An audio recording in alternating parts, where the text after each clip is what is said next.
ಹಾಸನ ಜಿಲ್ಲೆಯ ಚನ್ನರಾಯಪಟ್ಟಣದಲ್ಲಿ ಕರ್ನಾಟಕ ರಾಜ್ಯ ರೈತ ಸಂಘ ಕೆಎಸ್ ಪುಟ್ಟಣ್ಣಯ್ಯ ಬಣದ ನೇತೃತ್ವದಲ್ಲಿ ಕೃಷ್ಣ ಬೈರೇಗೌಡರನ್ನ ಮತ್ತೆ ಕಂದಾಯ ಸಚಿವರನ್ನಾಗಿ ನೇಮಿಸುವಂತೆ ಆಗ್ರಹಿಸಿ ಮನವಿ ಸಲ್ಲಿಸಲಾಯಿತು. ತಾಲೂಕು ಕಚೇರಿ ಎದುರು ಜಮಾಯಿಸಿದ ರೈತ ಮುಖಂಡರು ಹಾಗೂ ಸದಸ್ಯರು ತಹಶೀಲ್ದಾರ್ ಮುಖಾಂತರ ಮುಖ್ಯಮಂತ್ರಿ ಅವರಿಗೆ ಮನವಿ ಪತ್ರ ರವಾನಿಸಿದರು. ಈ ವೇಳೆ ಮಾತನಾಡಿದ ಸಂಘದ ಮುಖಂಡರು, ಕೃಷ್ಣ ಬೈರೇಗೌಡರು ಈ ಹಿಂದೆ ಕಂದಾಯ ಸಚಿವರಾಗಿದ್ದ ಸಂದರ್ಭದಲ್ಲಿ ಇಲಾಖೆಯಲ್ಲಿ ಹಲವು ಸುಧಾರಣೆಗಳನ್ನು ಜಾರಿಗೆ ತಂದು ರೈತರು ಹಾಗೂ ಜನಸಾಮಾನ್ಯರಿಗೆ ಅನುಕೂಲ ಮಾಡಿಕೊಟ್ಟಿದ್ದರು ಎಂದು ಹೇಳಿದರು.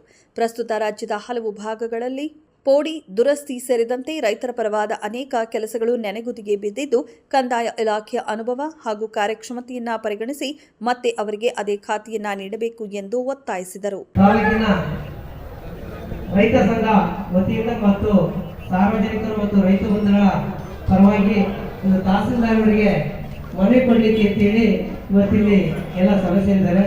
ಇದರ ಉದ್ದೇಶ ಯಾವುದು ರಾಜಕೀಯವಾಗಲ್ಲ, ಜಾತ್ಯತೀತವಾಗಿ ಮತ್ತು ಪಕ್ಷಾತೀತವಾಗಿ ರೈತರ ಪರವಾಗಿ ಸಾಮಾನ್ಯ ಕೃಷ್ಣೇಗೌಡರು ಕಂದಾಯ ಸಚಿವರಾದ್ರೆ ತಾಲೂಕು 1962ರಿಂದ ದೂರಸ್ಥಾನದಂತೆ ಇದ್ದಂತ ಜಮೀನುಗಳು ದೂರಸ್ಥಾನಿದ್ದಾವೆ.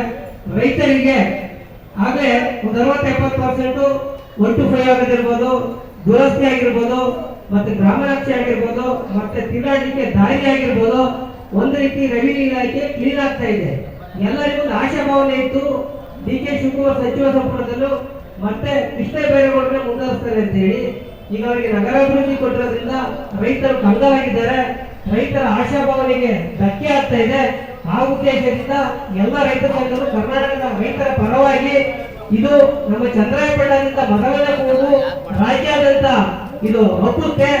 ಇದು ಏನು ಅಂದ್ರೆ ಚನ್ನರಾಯಪಟ್ಟಣದ ಈ ರೈತ ಸಂಘದ ಕೂಗು ಇವತ್ತಿನಿಂದ ರಾಜ್ಯಾದ್ಯಂತ ಹರಡಿ ಎಲ್ಲ ತಾಲೂಕುಗಳಲ್ಲಿ ಎಲ್ಲ ತಹಸೀಲ್ದಾರಿಗೆ ಮನವಿ ಕೊಡುವಂತ ಕಾರ್ಯಕ್ರಮ ಸದ್ಯದಲ್ಲಿ ಆಗುತ್ತೆ.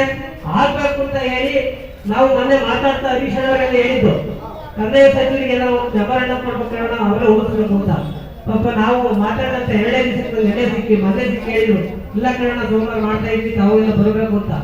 ಏನು ಹೊರಗಡೆ ನಿಂತಿದ್ದು ರೈತ ಬಂದವರು ಏನಲ್ಲಿ ಹಸಿರು ಶಾಲೆಗೆ ಸ್ಟ್ರೈಕ್ ಕೂತಿದ್ದಾರೆ, ಅವರ ಸ್ವಂತಕ್ಕೆ ಯಾರು ಗೊತ್ತಿಲ್ಲ, ಏನಿಲ್ಲ ಹೊರಗಡೆ ನಿಂತಿದೆ. ಅವರೆಲ್ಲ ಬಂದು ಕೈ ಜೋಡಿಸಿದ್ರೆ ಅವ್ರಿಗೆ ಶಕ್ತಿ ಬಂದಾಗುತ್ತೆ. ಅವ್ರೇನು ಅವ್ರ ಮನೆ ಕೇಳಲ್ಲ. ಯಾವುದೇ ಒಂದು ಶಾಲೆಗೆ ಒಂದು ಧರಣಿ ಕೊಡ್ತಾರೆ ಅಂದ್ರೆ ರೈತರ ಪರವಾಗಿ ಕೊಡೋದು. ನಾವೇನಾದ್ರು ಸಪೋರ್ಟ್ ಮಾಡಿಲ್ಲ ಅಂದ್ರೆ ಅವ್ರಿಗೆ ಬೇಜಾರಾಗುತ್ತೆ. ನಾವು ಬೆನ್ನೆಲುಬಾಗಿ ನಾವು ಅವ್ರಿಗೆ ಎಲ್ಲೂ ಹೋಗ್ತಾರಲ್ಲ, ಬೆಂಗಳೂರು, ಮೈಸೂರು ಎಲ್ಲೆಲ್ಲಿ ಬೇಕಾದ್ರೂ ಕೂಗ್ತಾರೆ. ಈ ತಾಲೂಕಲ್ಲಿ ಕೂತಂತ ಸಂದರ್ಭದಲ್ಲಿ ನಾವು ನಿಮ್ ಜೊತೆ ಇದ್ದೀವಿ ಅಂದ್ರೆ ಅವ್ರು ಇನ್ನೊಂದು ಹುಮ್ಮಸ್ ಬಂದಾಗುತ್ತೆ. ದಯಮಾಡಿ ಇಲ್ಲಿ ಅಕ್ಕಪಕ್ಕ ನಿಂತ ರೈತರು ಇಲ್ಲಿ ಬನ್ನಿ, ಈ ತಹಸೀಲ್ದಾರಿಗೆ ಮೆಮೊರಾಂಡಮ್ ಕೊಡ್ತಾರೆ, ದಯಮಾಡಿ ಎಲ್ಲ ಪಾಲ್ಗೊಳ್ಳಿ. ಈ ರೈತ ಸಂಘಕ್ಕೆ ಶುಭವಾಗಲಿ ಅಂತ ಹೇಳ್ತಾ ಈ ಹೋರಾಟಕ್ಕೆ ನಮ್ಮ ಚನ್ನರಾಯಪಟ್ಟಣ ತಾಲೂಕಿನ ಎಲ್ಲ ರೈತ ಬಾಂಧವರು ನಾಗರಿಕರ ಬೆಂಬಲ ಇರುತ್ತೆ ಅಂತ ಹೇಳಿ ಇವರ ಏನು ಆಸೆಗಳಿದೆ ಅದು ಈಡೇರಲಿ ಅಂತ ಭಗವಂತನ ಆಶಿಸ್ತಾ ನಾನು 2 ಮಾತು ಮುಗಿಸ್ತೇನೆ. ಜೈ ಹಿಂದ್, ಜೈ ಕರ್ನಾಟಕ. ಆ ಖಾತೆಯಲ್ಲಿ 30 ಭಾಗ ಸರಿಪಡಿಸಿದ್ದಾರೆ. ಹಿಂದೆ ಇದ್ದಂತ ಸರಿಪಡಿಸಿ ಒಳ್ಳೆಯ ಅಧಿಕಾರಿಯಾಗಿ ಕೆಲಸ ನಡೆಸ್ಕೊಂಡಿದ್ದಾರೆ. ಇಲಾಖೆಯಲ್ಲಿ ಅವರ ಕೆಲಸ ಮಾಡೋರು ಯಾರೂ ಇಲ್ಲ ಹಿಂದೆ. ಆ ಥರ ಅಧಿಕಾರಿಗಳನ್ನ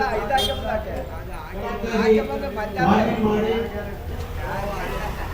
ರೈತರಿಗೆ ನೇರವಾದ ಸಂಪರ್ಕದಲ್ಲಿ ಒಳ್ಳೆಯ ಕೆಲಸವನ್ನು ಮಾಡಿದ್ದಾರೆ.